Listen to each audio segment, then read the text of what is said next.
Random thoughts. In this video, I'm going to react to a comment that somebody left me in the video I did about the Oromo not being recognized as Oromo in Kenya, but as different groups, of course. But these groups, if they were in Ethiopia, they would be called as they would be part of the larger Oromo identity. Now, somebody left me a very interesting comment about that, and the comment is about, or he's basically making the argument that Oromo is not an ancestry ethnicity. It's a, can say, sort of weird phrasing. I guess what he actually means is that the Oromo people are not from a single ancestry. And he goes on to say that in Ethiopia, there are many groups of people who were adopted by the Oromo, or they became part of the Oromo, and he's making the argument that they were not part of the Oromo at some point. And this is a very interesting comment. And the reason it's interesting is because it goes, or he makes the assumption that, number one, I need to say that this actually, I think, very true, and it's not just true for the Oromo, and I'm going to explain that the Oromo is made up of people who came from different backgrounds, ethnically speaking, or maybe genetically speaking, we can say that. And they came and formed this nation of the Oromo nation. Now, this person is arguing that the Oromo are that.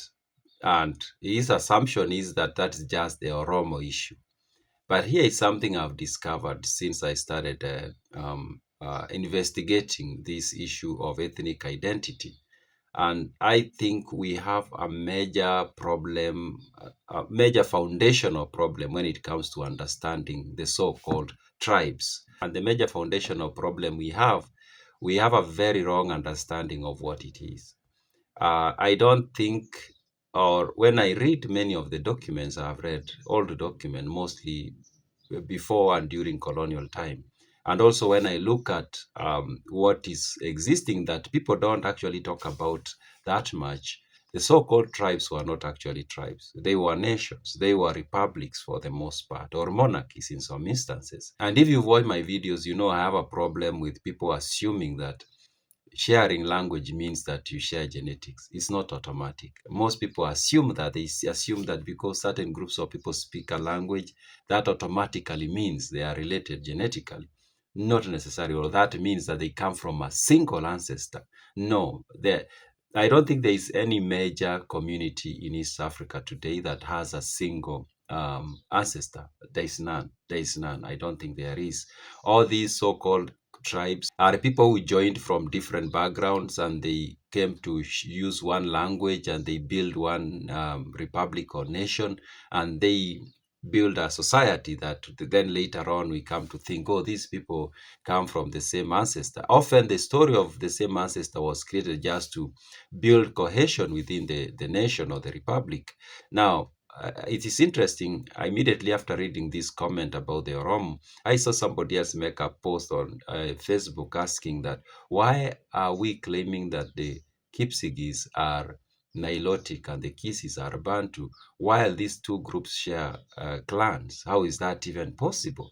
And it's the same problem, and the problem comes from the education that we received very early on. And this education was created or built on a foundational theory that is, I think, very, very wrong. And the foundational theory is that language and genetics are automatically the same thing. Like if people speak one language, then automatically they share genetics. And people, if they don't speak the same language, then it means automatically they don't share genetics. That's the foundational theory, which is erroneous, if you ask me. And you don't need to investigate a lot to realize that this is a very erroneous foundational theory, because linguistic is one branch and genetics is another branch. And it's often the case that people embrace language, drop languages. It's the nature of humans. I speak English, I speak Swahili. That does not mean every person who speaks English or Swahili we are related. No, not necessarily. And it's the same for other languages. And for some weird reason, we come to think that it's for African languages, especially the so-called vernacular languages, it's different. It's not different. There are languages like English, French, whatever. People have embraced them, people have dropped them. That's the nature of language and humans. So coming back to the issue of the Oromo not being, not having, we can say, a single ancestor. That, if you ask me, that's true. But the same goes for all the other so-called tribes. Same goes for Somalis. Somalis don't share a single ancestor. You can't argue that. You can't make that argument that Somalis share a single ancestor. They don't. They come from, these are people who came from different backgrounds and they shared language and religion and culture and they became one nation. Same case to Kalenjin, same case to Maasai, same case to Kamba, same case to Agikuyu. I've done video about the Agikuyu and the different people, the Thirikwa, the Tagichu, the Basi, all these people from very past who came, and the Agumba, all these people who came and formed what later on became the Kikuyu Republic. Same case for all these tribes. That's why today you'll find it so weird that, oh, we are told Kisis are Bantus, and we are told Kipsigis are Nilots. But then the Kipsigis and the Kisis share almost 80% of the clans. How did that come to be? A same case to Kisi and Luos. We are told Kisis are Bantu and Luos are Nilots, but then they share very many clans. What is happening there? So once you understand that the foundational theory is wrong and that language and genetics are different, that people and that the so-called tribes, a very important point, the so-called tribes are actually republics and of course some extent and monarchies that were formed and people joined them. People will come from other places, they spoke a different language, they joined that nation, they learned the language, or they even contributed to the language and the culture, and they became part of it.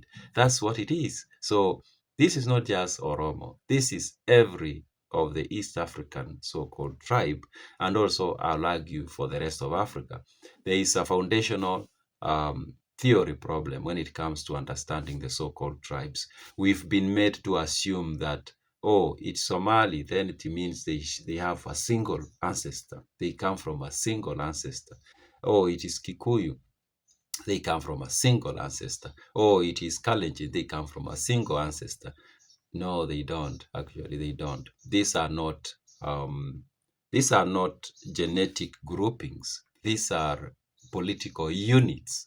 Once you shift your mind to start seeing the so-called tribes as political units, then it changes a lot. Now, when you come to the Oromo, then you realize the argument, for some reason, I've seen this argument being made so many times that actually Oromo is a composition of different groups of people who came and joined that society.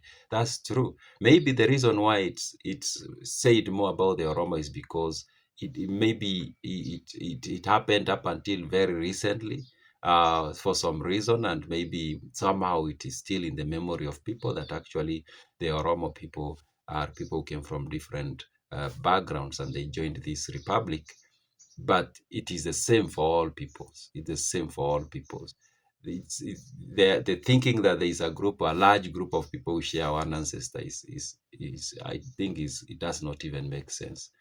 Those are my random thoughts.